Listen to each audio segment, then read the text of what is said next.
आज का हमारा अध्याय है 5वां, यात्रियों के नज़रिए। और इसमें अंगभार विदेर का ये 6 नंबर का पाठ है, 6 नंबर का पाठ है, ठीक है।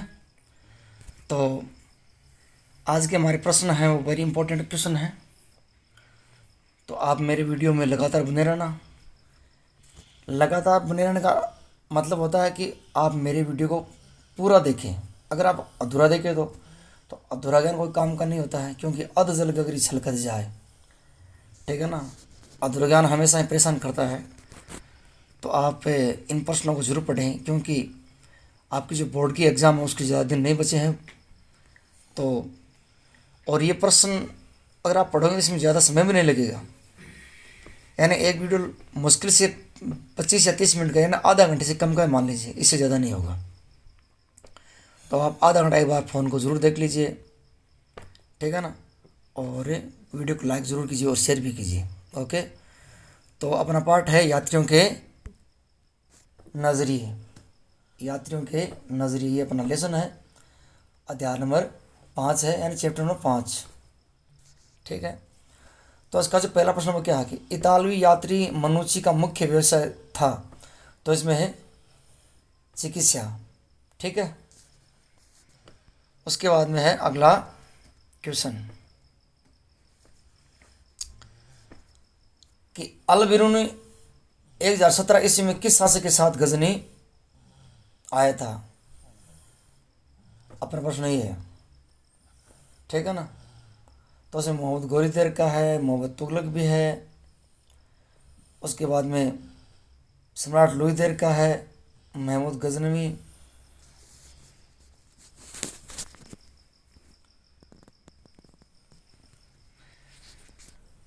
तो अपना अगला क्वेश्चन क्या है कि अल बिरूनी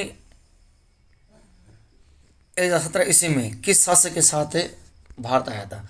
तो इसमें है महमूद गजनी, याद रखना किस शासक के साथ, महमूद गजनी के साथ भारत आया था। अगला क्वेश्चन क्या है, इसमें क्वेश्चन 3 नंबर यहाँ दे दिया, क्वेश्चन नंबर 3 यहाँ दे दिया गलती से, कि अल बिरूनी द्वारा कौन सी पुस्तकें लिखी गई है। तो ये तो शायद सबको पता है, किताब उल हिंद, ये अल बिरूनी के द्वारा लिखित पुस्तक है। उसके बाद में अगला क्वेश्चन, अल बिरूनी द्वारा अरबी भाषाओं में लिखी गई किताब उल हिंद कितने अध्याय में विभाजित है। तो देखो इसमें 80 अध्याय हैं, कितने हैं 80, याद रखना। उसके बाद में अगला क्वेश्चन, इब्न बतूता किस शासक के समय भारत आया। इब्न बतूता है ना, तो मोहम्मद बिन तुगलक के शासनकाल में भारत आया था, ठीक है।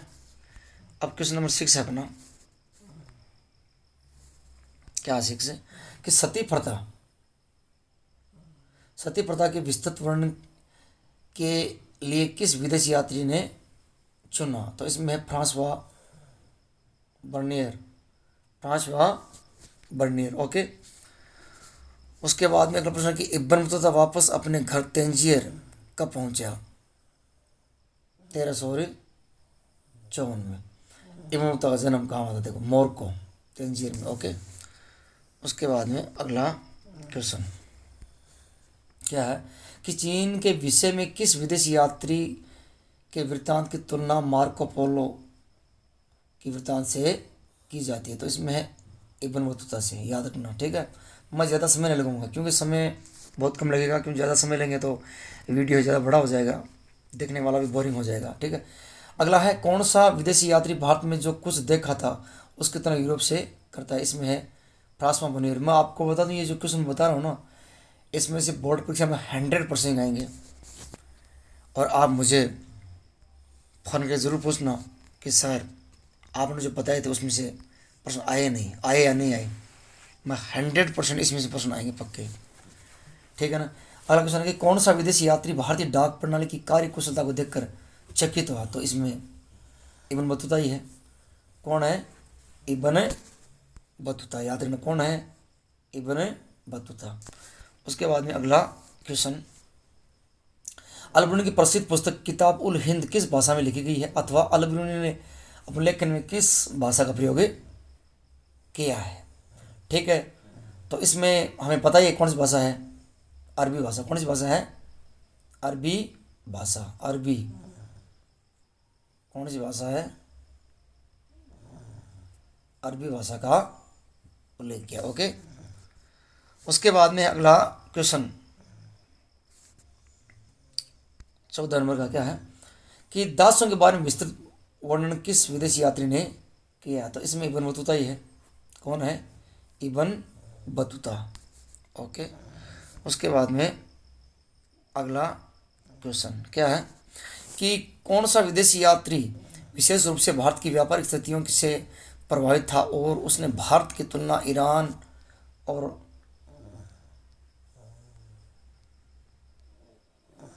ओटोमन साम्राज्य से की है। उत्तर इसका जोहरी ज्यो वेप्टिस्ट टेवनियर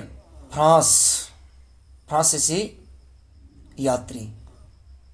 ठीक है, उसके बाद में इसमें सीधा देखिए किस विदेशी यात्री को हटिला यात्री कहा गया है। तो इब्न बतूता को इसमें यही प्रश्न है। तो ये प्रश्न सीधा इसका उत्तर दे दिया, इसका उत्तर वो सीधा दे दिया। ठीक है ना, कि ऐसे दे दिए। ओके, तो हटिला किस विदेशी यात्री को हटिला, बहुत ही इंपॉर्टेंट क्वेश्चन है इब्न बतूता। उसके बाद में अगला क्वेश्चन, इसमें रिक्तस्थान दे रखे हैं। ठीक है ना, तो ये जो रिक्तस्थान है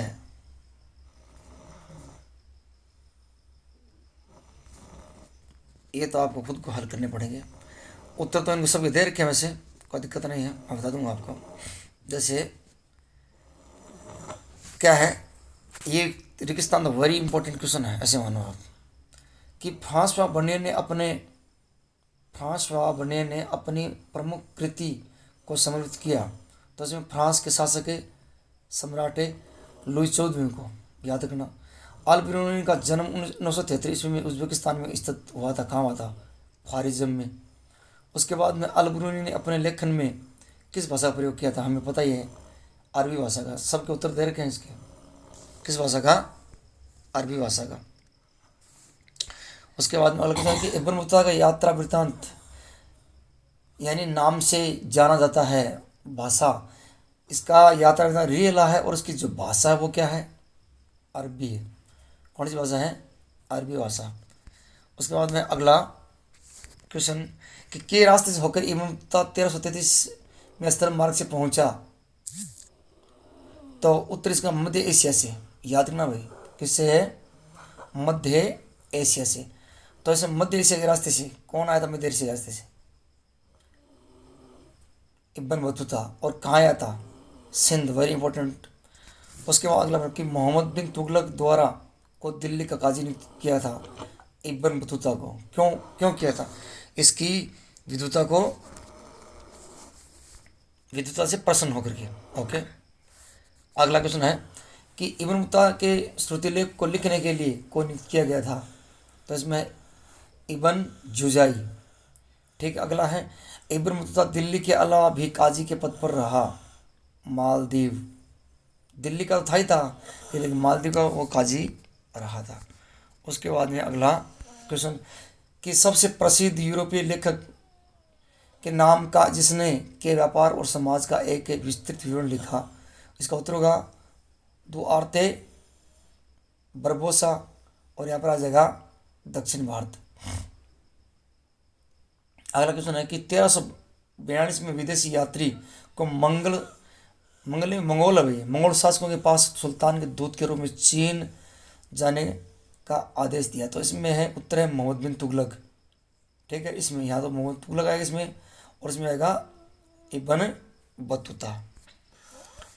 उसके बाद में है अगला क्वेश्चन कि बर्नियर द्वारा मुगलकानी शहरों को नाम दिया था। क्या दिया था, शिवनगर। ठीक है ना, क्या नाम दिया था, शिवनगर नाम दिया था। याद, ये प्रश्न तो आ सकता है परीक्षा में, वेरी इंपॉर्टेंट है। उसके बाद अगला कि जब सिंध पहुंचा तो उसने के लिए भेंट स्वरूप घोड़े, ऊंट, दास खरीदे। ये मैंने आपको बताया ही था, इब्न बतूता और मोहम्मद बिन तुगलक। यानी इब्न बतूता जब सिंध पहुंचा तो उसने मोहम्मद बिन तुगलक के लिए भेंट स्वरूप घोड़े तथा दास खरीदे। किसने खरीदे थे? इब्न बतूता ने। किसके लिए? मोहम्मद बिन तुगलक। जब सिंध पहुंचा तो उसने मोहम्मद बिन तुगलक के लिए किसने खरीदे? इब्न बतूता ने। उसके बाद में अगला क्वेश्चन क्या है कि travels in the Mughal empire की रचना है François Bernier. Very important question. किसकी है रचना? फ्रांसवा बर्नियर की। अगला है कि नए मुगल कालीन कारखानों की कार्य प्रणाली का विस्तार। यही है इसमें, इसमें फ्रांसवा बर्नियर यानी मुगल कालीन जो कारखाने हैं ना उसकी जो कार्य प्रणाली है ना उसका विस्तार वर्णन है वो फ्रांसवा बर्नियर ने किया था। ठीक है ना। उसके बाद में है अति लघुत्रात्मक प्रश्न। Very important. कौन से आते हैं? अति, ये तो एबेसद और रिक्स्थान थे। अब आते हैं very short type question. Very short type question. ठीक है ना। इसमें क्या लिखा है कि बर्नियर के अनुसार भारत यूरोप के बीच मूल विभिन्नताओं असमानताओं से दो कौन सी हैं? तो एक बर्नियर के अनुसार भारत में निजी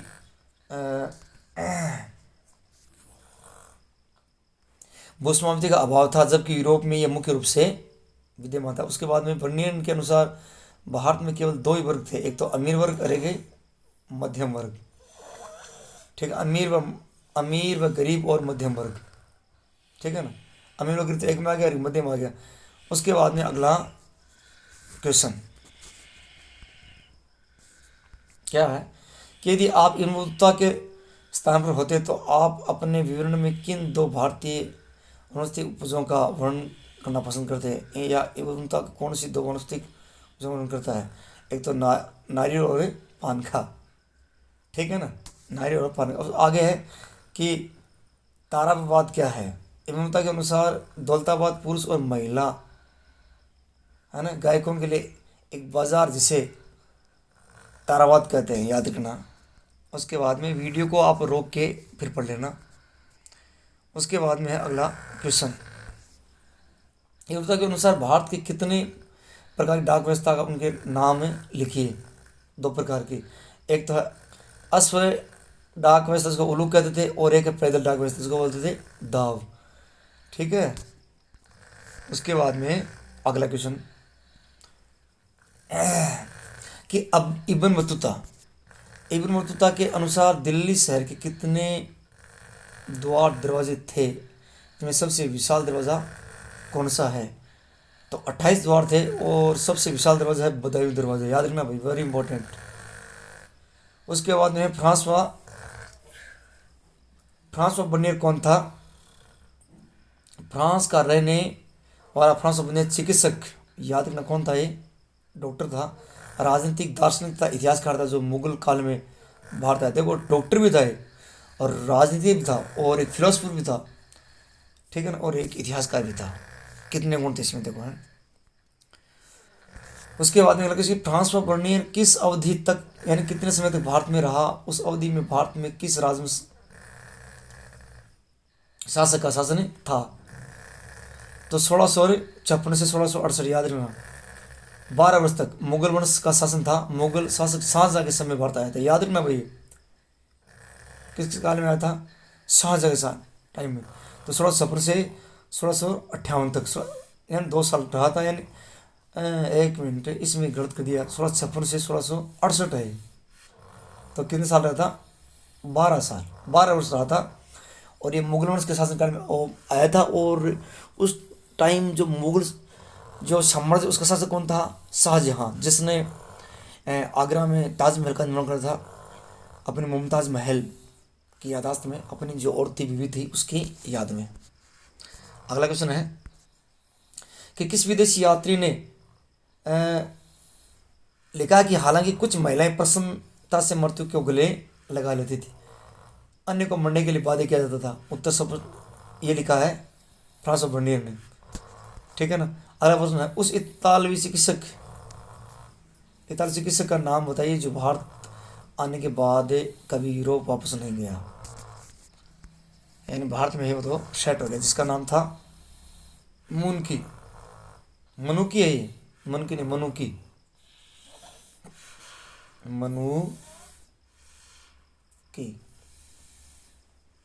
ठीक है ना, मनुकी है। उसके बाद में है अगला क्वेश्चन, फ्रांसवा जो बर्नियर है, बर्नियर के अनुसार मुगल काल में भूमि का मालिक कौन था। बर्नियर के अनुसार क्या है कि मुगल काल में सम्राट सारी भूमि का मालिक था, यानी कौन था, सम्राट भूमि का मालिक था। किन्हीं 4 भाषाओं के नाम लिखे जिनका अलबरूनी को अच्छा ज्ञान था। देखो अरबी भी है, फारसी, संस्कृत और हिब्रू। देखो उसको संस्कृत का भी ज्ञान था। देखो एक विदेशी को संस्कृत सीखी उसने, है ना। हमारे भारतीय लोगों को संस्कृत नहीं आती अच्छे से, लेकिन जुनून होना चाहिए। तो आप मेरे वीडियो को आप लगातार देखना, ये प्रश्न वेरी इंपॉर्टेंट क्वेश्चन है परीक्षा की दृष्टि से। फिर आप कहोगे सर हमने बताया नहीं, ठीक है ना, मुझे आप शिकायत में करना कि नहीं। 4 भाषाओं हो ही गया। 14वीं शताब्दी में भारत आने वाला सर्वाधिक प्रसिद्ध यात्री कौन था, वह किस देश का रहने वाला था। तो 14वीं शताब्दी में भारत आने वाला सर्वाधिक प्रसिद्ध यात्री था इब्न बतूता, यानी इसके प्रश्न ज़्यादा है। और वह मोरक्को का रहने वाला का था। कहाँ का था, मोरक्को, ठीक है। उसके बाद में अगला क्वेश्चन क्या है कि 1332 और 33 में भारत के लिए प्रस्थान करने से पहले इब्न बतूता किन क्षेत्र यात्राएं कर चुका था। तो देखो इसमें मक्का भी है, उसके बाद में सीरिया की भी यात्रा कर ली थी, इराक की कर ली थी, फारस, यमन और ओमान। यानी 1332-33 में भारत के लिए प्रस्थान करने से पहले इब्न बतूता किन क्षेत्र में। तो देखो 1 2 3 4 5 6, यानी 6 देशों की उसने यात्रा कर ली थी, ठीक है। अगला प्रश्न क्या है कि जोरी जो वेप्टिस्ट तेवनियर कहाँ का निवासी था जिसने कम से कम भारत की यात्रा की। फ्रांस का 6 बार यात्रा की थी। कहाँ का था वो, फ्रांस का था, और 6 बार उसने भारत की यात्रा की थी। अगला क्वेश्चन, इब्न बतूता ने किन 2 भारतीय शहरों का वर्णन किया, उनका नाम लिखिए। एक तो दिल्ली, जिसको हम दिल्ली बोलते हैं, और एक दौलताबाद, ठीक है ना। देखो एक प्रश्न और भी आता है कि किस शासक ने, यानी किस शासक ने राजधानी परिवर्तन किया था, यानी दिल्ली से दौलताबाद राजधानी परिवर्तन, जिसका नाम था मोहम्मद बिन कासिम, जिसने राजधानी परिवर्तन किया था। क्या कहता है, राजधानी परिवर्तन, मोहम्मद बिन कासिम। अगला क्वेश्चन क्या अपना कि 1670 से 1675 के मध्य मतलब बर्नियर की रचना travels in the Mughal empire का अनुवाद कौन सी भाषाओं में हुआ। तो देखो इसमें डच भी है, अंग्रेजी भी है, जर्मनी है एवं इतालवी, इतालवी मतलब इटली भाषा। अगला प्रश्न है कि कौन सा विदेशी यात्री विशेष रूप से भारत की व्यापारिक स्थितियों से प्रभावित था, उसने भारत की तुलना ईरान और ओटोमन साम्राज्य से की है। जोहरी जोन बैप्टिस्ट बर्नियर, याद रखना, ठीक है। उसके बाद में अगला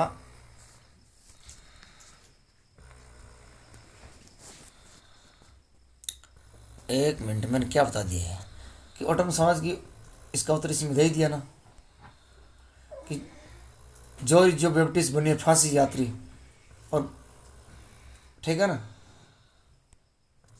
फ्रांसीसी यात्री।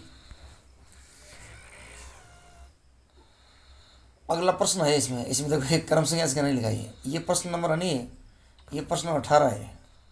क्या कि बलाहार से आपका क्या अभिप्राय है। बलाहार से अभिप्राय है भूमिहीन श्रमिक, यानी जिसके पास भूमि नहीं होती थी उसको बलाहार कहा गया है, ठीक है।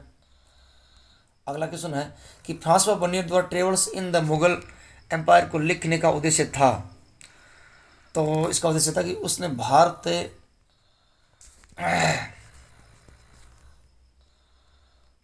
में जो कुछ देखा उसके यूरोप एवं विशेष रूप से फ्रांस में व्याप्त स्थितियों से तुलना करना तथा विभिन्नता को उजागर करना था, ठीक है ना।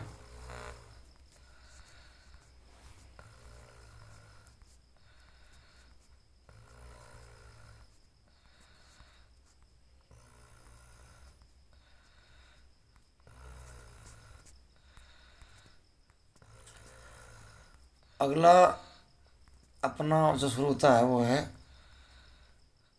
प्रश्न, काफ़ी है इसमें लघुत्तरात्मक प्रश्न, ठीक है ना। लेकिन लघुत्तरात्मक प्रश्न तो आपको मैं नहीं बताऊंगा क्योंकि फिर ज़्यादा हो जाएगा, ठीक है ना। आप इतने प्रश्न याद करना, ये वेरी इंपॉर्टेंट है।